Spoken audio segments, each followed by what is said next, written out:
함께 기도드리겠습니다. 하나님, 감사의 고백으로 하루를 시작하게 하심을 감사드립니다. 주님을 따르는 자가 얻는 감사를 오늘도 누리게 하옵소서. 사람을 만날 때 감사로 만나고 감사의 표현을 할 수 있게 하옵소서. 맡겨진 역할을 감당할 때 감사의 마음으로 행하게 하옵소서. 식사를 할 때 감사의 입술로 함께 먹게 하옵소서. 누울 때 감사의 찬송이 하늘을 향해 드려지게 하옵소서. 주신 생명이 주님께 쓰임받는 통로가 되도록 인도하옵소서. 주님의 능력을 드러내며 주님의 사랑을 전하는 생명이 되게 하옵소서. 주님의 생명으로 저희 영혼이 오늘도 밝게 빛나게 하옵소서. 병상에 있는 사랑하는 환우들을 붙잡아 주옵소서. 주님의 은혜, 궁유를 오늘도 기다리나이다.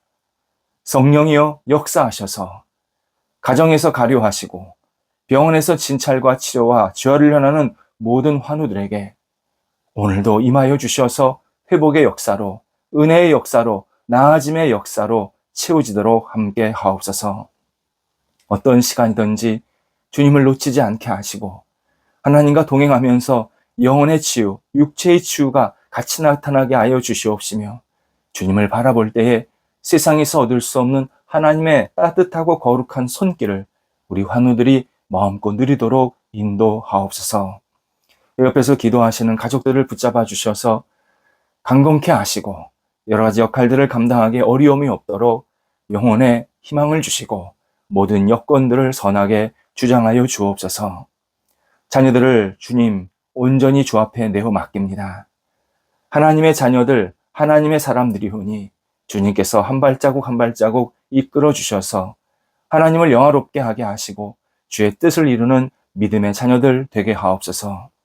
어릴 때부터 평생 주님 안에서 건승하게 도와주시옵시고 하나님을 경외하면서 하나님의 빛의 소금의 역할을 감당하며 세상 사람들을 선하게 섬기고 이끌어갈 수 있는 자녀들 되게 하옵소서. 장래 여러 가지 고민을 가지고 있는 기도하는 자녀들이 있습니다. 함께 하셔서 문이 열리게 하시고 일거리가 충만히 채워지게 하시고 좋은 만남이 있게 하여 주셔서 하나님을 영화롭게 하기에 부족함이 없게 하시고 분복을 누리게 하옵소서. 학업에 있는 자녀들 붙잡아 주셔서 지혜롭게 집중하게 하시고 다음 단계를 준비할 때에 원대한 꿈을 갖고 도전하게 도와주시고 이 과정 속에서 하나님 앞에 아름답게 쓰임받는 하나님과 동행하는 복된 시간이 세워지게 하옵소서.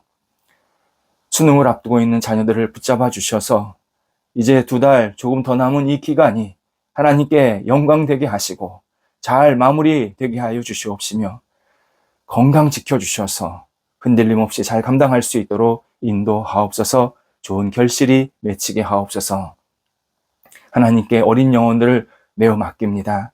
평생 주님을 사랑하고 의지하는 영혼들 되게 하시고 무럭무럭 세상 사람들에게 성장의 기회를 마음껏 드러낼 수 있게 도와주시고 영적으로 육적으로 하나님의 사람으로 우뚝 세워지도록 인도하옵소서.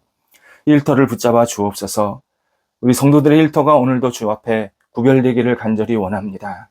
일하고 준비하고 추진하는 모든 과정 속에서 하나님의 섬세한 손길을 경험하게 하시고 좋은 열매가 맺힐 수 있도록 인도하옵소서. 교류가 진행이 되고 있습니다. 선한 교류가 계속 이어지게 하시고 끝까지 잘 마무리될 수 있도록 인도하옵소서. 도전하고 배우는 일터가 있습니다. 함께하여 주셔서 좋은 깨달음이 있게 하시고 앞을 향해 나아갈 수 있는 열정의 시간 되도록 함께하옵소서. 시작하는 일터, 시작하는 성도들이 있습니다. 함께하옵소서. 창의력을 주시고 믿음을 주시고 하나님께서 놀라운 영적인 통찰력을 허락하여 주셔서 새롭게 일을 시작할 때에 하나님 앞에 쓰임받는 시간, 많은 사람들에게 그리스도의 능력을 나타낼 수 있는 복된 시간이 되도록 인도하여 주옵소서. 하나님께 영광되는 시간 되게 하옵소서. 어려움에 있는 일터를 주님께 맡깁니다. 하나님, 하늘문을 열어주셔서 하나씩 하나씩 헤쳐나가게 하시고 어려움을 극복하면서 하나님을 더욱더 의지하며 주님과 동행할 수 있도록 인도하여 주옵소서. 이 어려움 속에서 오히려 하나님의 크신 능력의 손길을 경험하게 도와주시고 충만히 주께서 채워지게 하여 주시어서 앞을 향해 더 나아가고 담대하게 주께서 맡겨주신 이 일터를 믿음의 승리의 공간으로, 자리로 세워나갈 수 있도록 역사하여 주시옵소서. 열매를 기다리는 우리 일터가 있사오니 함께 하셔서 복된 열매가 맺혀 하나님께 영광되도록 인도하옵소서. 출타하는 성도들을 오늘도 붙잡아 주셔서 오고 가실 때에 성령께서 동행하시고 하나님을 영화롭게 하며 맡겨진 역할을 잘 감당하시고 돌아오게 하옵소서. 하나님, 저희 한국 교회가 하나님을 영화롭게 하며 주 앞에 영광 돌리기에 부족함이 없게 하옵소서. 한국교회 지도자들 성령께서 붙잡아 주셔서 복음의 사람으로 마음껏 쓰임받게 도와주시옵시고 말씀을 선포하실 때마다 한국교회 성도들에게 그리스도의 은혜가 넘쳐나도록 인도하여 주옵소서. 저희 한국교회가 우리 한국사회의 빛과 소금 역할을 잘 감당하게 하시고 하나님 나라의 확장에 귀하게 쓰임받는 복의 터전 될 수 있도록 인도하옵소서. 하나님, 저희 교회를 붙잡아 주옵소서. 저희 교회가 더 깊게 안정되게 하시고 뿌리가 깊어지게 하시고 외연이 확장되며 하나님 앞에 쓰임받는 믿음의 교회 되게 하옵소서. 예수님을 알지 못하는 분들이 찾아와서 예수님을 만나게 하시고 어떻게 신앙생활에 될까 도전받고 깨닫고 진리 안에 거할 수 있게 하여 주옵소서. 마음껏 성도의 사랑의 교제가 나눠지게 도와주시고 함께 모일 때마다 성령의 은혜가 충만히 넘치게 해주셔서 진리 안에서 사랑 안에서 다시 삶의 희열을 체험을 받을 수 있는 복 있는 교회 되도록 인도하여 주시옵소서. 하나님, 저희 성도들이 오늘도 하나님을 아버지라 고백하며 믿음에 승리하는 시간이 되기를 간절히 원합니다. 하나님, 동행하여 주셔서 성도들이 아버지 하나님의 손길을 경험하며 오늘도 복과 감사가 넘쳐나도록 인도하옵소서. 예수님의 이름으로 기도드립니다. 아멘. 오늘 우리에게 주시는 하나님의 말씀은 구약성경 시편 122편 1절에서 3절입니다. 시편 122편 1절에서 3절 말씀입니다. 살아계신 하나님의 말씀을 봉독합니다. 사람이 내게 말하기를 여호와의 집에 올라가자 할 때에 내가 기뻐하였도다. 예루살렘아, 우리 발이 내 성문 안에 섰도다. 예루살렘아, 너는 잘 짜여진 성읍과 같이 건설되었도다. 아멘. 예배는 세상의 지존자이자 창조주이시며 구원자이신 하나님을 만나고 경배하는 시간입니다. 땅의 존재, 유한한 존재, 인간이 무한한 존재를 경배한다라는 시간, 너무나 의미 있고 감격스러운 순간입니다. 하지만 우리 시대에 많은 신앙인이 겪고 있는 신앙생활에 어려움이 있습니다. 예배드릴 때 기쁨이 사라지고 있다는 점입니다. 오히려 예배드릴 때 마치 슬픈 일을 겪는 어느 식장에 있는 사람처럼 그렇게 예배드릴 때가 있습니다. 아무 느낌 없이, 아무 감정 없이 때로는 우울한 감정으로 예배를 드리는 겁니다. 나아가 예배를 드리러 올 때 예배를 드리는 건지 아니면 일하러 오는 건지, 하나님을 만나러 오는 건지 아니면 사람을 만나러 오는 건지, 하나님께 영광과 찬송을 돌려드리러 오는 건지, 인간적 거래를 하러 오는 것인지 모호할 때가 많습니다. 그래서 어느 예배학자는 현대교회의 문제는 예배의 변질이다 라고 표현도 했습니다. 감사하게도 저희 교회 교인들 또 우리 저희 교회 모임은 신실하게 예배를 드리려고 하는 진지함과 간절함이 있습니다. 또 기쁨도 당연히 있습니다. 우리는 더 겸허하게 하나님 앞에서 더 기쁘고 감사하고 진지하게 예배를 앞으로 계속 찾고 또 드리는 그러한 시간을 견지해야 합니다. 오순절은 이스라엘의 3대 절기 가운데 하나입니다. 보리를 처음으로 추수한 시기를 감사해서 지키고 있는 아주 큰 절기 가운데 하나입니다. 우리나라가 어렵게 살던 시절 보릿고개라는 말이 있었습니다. 겨울을 나기 위해서 저장해둔 곡식이 떨어져 가고 새로운 쌀알이 아직 수확되기 전 그 기간을 말합니다. 춘궁기라고 표현합니다. 이때 5, 6월쯤 첫 보리가 수확이 되면 사람들이 얼마나 큰 안도의 숨을 쉬었는지는 우리가 쉽게 이해할 수 있습니다. 개인적으로는 그런 경험이 없지만 연세가 지긋한 분들은 기억이 새로울 것이 분명합니다. 이스라엘 백성들이 오랫동안 그런 시간을 보냈습니다. 보리와 밀을 처음으로, 그해 처음으로 수확했을 때 백성들은 정말 기뻤습니다. 올해도 하나님께서 우리에게 열매를 주셨다. 우리를 살리신다. 벅찬 감사와 기쁨을 온전히 드릴 수밖에 없었습니다. 더욱이 오랫동안 광야 생활을 했고 오랫동안 나라 없이 살았기 때문에 있는 땅에서 뭔가 열매를 얻었다. 얼마나 기쁨으로 하나님께 예배를 드렸는지 모릅니다.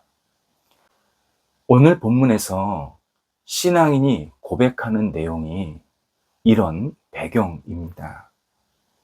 1절에서 모든 것이 감사해서 곧 우리가 이런 열매를 거두고 또 하나님 안에 거하는 이 모든 것이 감사해서 여호와의 집에 올라가자 할 때에 내가 기뻐하였도다 고백합니다.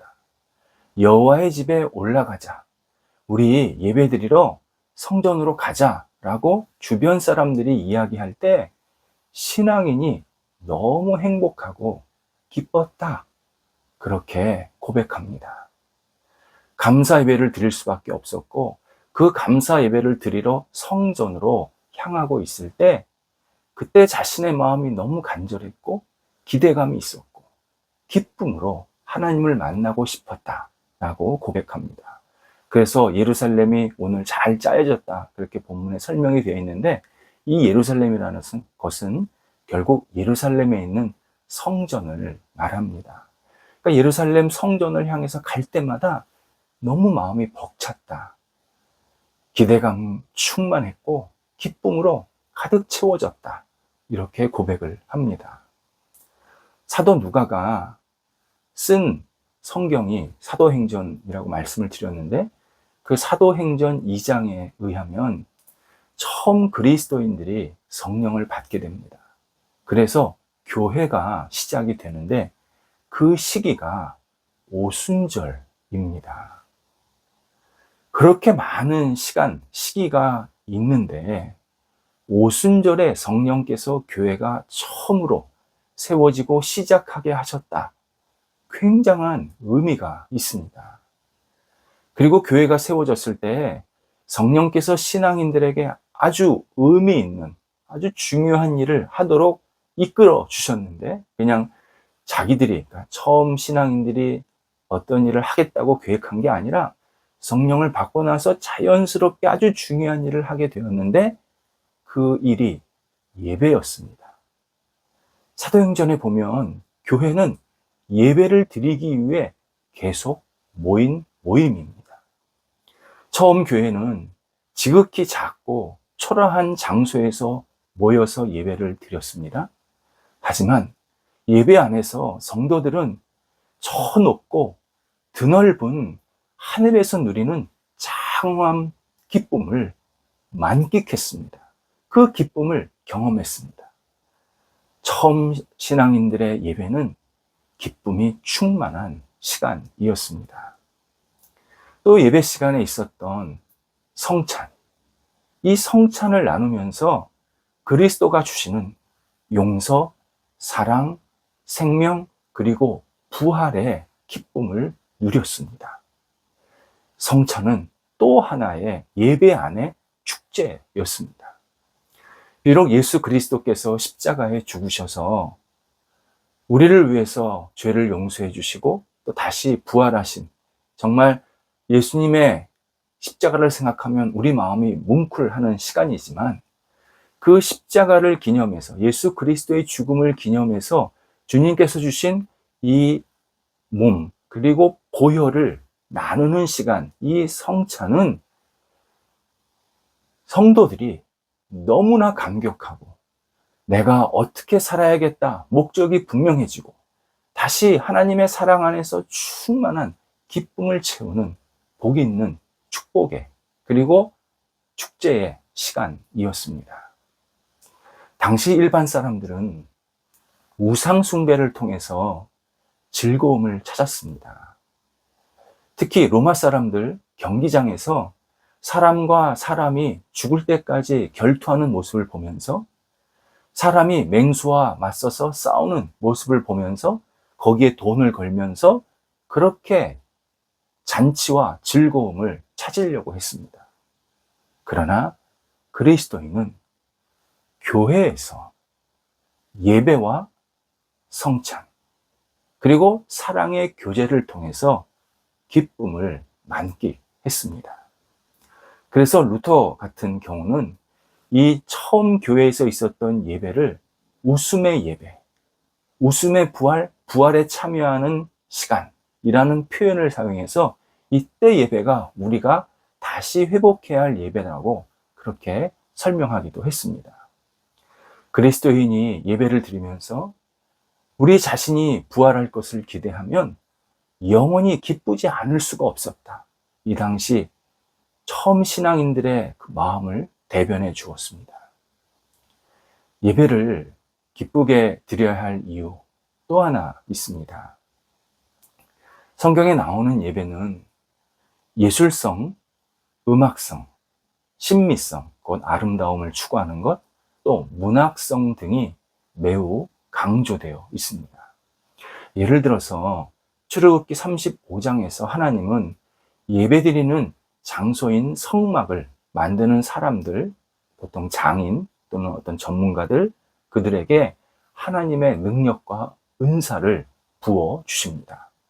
그래서 이들은 성막을 위엄 있게, 광채롭게, 조화롭게, 아름다움의 장소를 계속 세워나가고 있었습니다. 이 숭령공들은 금, 은, 동, 각종 보석, 청, 홍, 자색, 실, 다양한 재료를 가지고 성막을 만드는 작업을 했습니다. 그래서 성막에는 나무와 금속이 절묘하게 아주 공교히 어우러진 아주 진귀한 물건들이 치장이 되었습니다.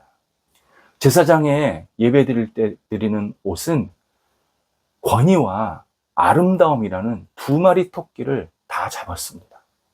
세마포와 금과 은은 하나님을 섬기는 장소를 아주 특별하게 구별하게 만들어 주었습니다.